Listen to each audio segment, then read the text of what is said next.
Whitney, this is where you will do most of the work for my campaign. You will take phone calls and answer questions from members of the public. Okay, but this list you gave me doesn't mention police misconduct or religious bigotry, the issues we discussed at the Tuscany Tavern. Instead it has road repairs, taxes, waterworks.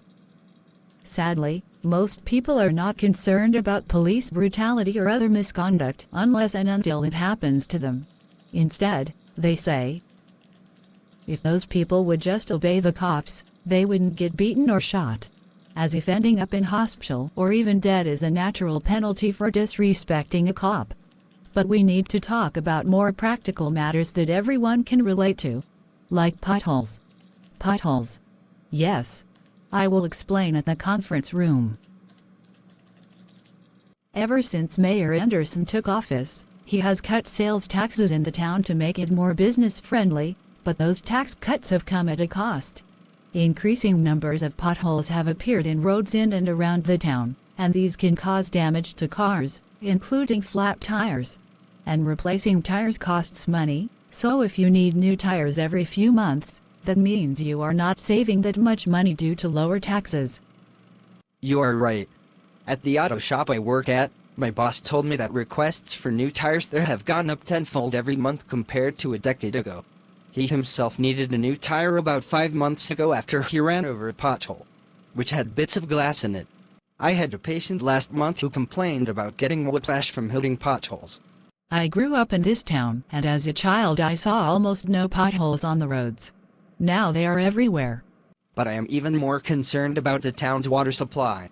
I can't stand the taste of the tap water anymore. It tastes and smells like it is polluted. I have to drink bottled water, which costs me more money.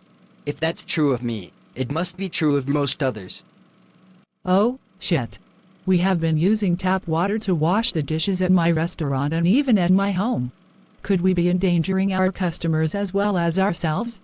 Well, obviously, people getting sick from improperly treated water would cause healthcare costs to skyrocket and make my job a lot harder.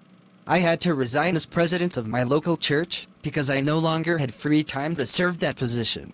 Instead, I've been working 6 or even 7 days a week lately dealing with sick patients from drinking tap water, including people who can't even afford bottled water, but they get sick and then they must get treatment at my hospital, which bankrupts them completely. Then they yell at me for charging them money they do not have. But the hospital has to make money too. And Mayor Anderson never addresses these issues. He just ignores them. As long as the businesses are making plenty of money, he does not care. But this town is made of people and the people's welfare is what matters, not just a few business owners making more money than in the past. Mayor Anderson's biggest supporters are gun owners. At the last election, he blasted his opponent for supporting gun control, claiming this was against the Second Amendment. That's why he won. No one wants to elect someone who might take away our right to bear arms that is clearly stated in the Constitution. My husband Steve and I had a long talk about that issue after we got married. He is himself a gun owner and like many others mistakenly thought gun control was the same as gun confiscation. I explained to him that a peaceful, law-abiding citizen never has anything to fear from legitimate gun control. I mean, we already have car control in Texas, where people must have a license issued by the state to drive a car, and must also have auto insurance. Gun control would be much the same, but no one screams about the people needing a right to drive cars. These are all good points. I will write them down and make documents out of them, and then we can put out flyers with these points. People need to understand all these issues.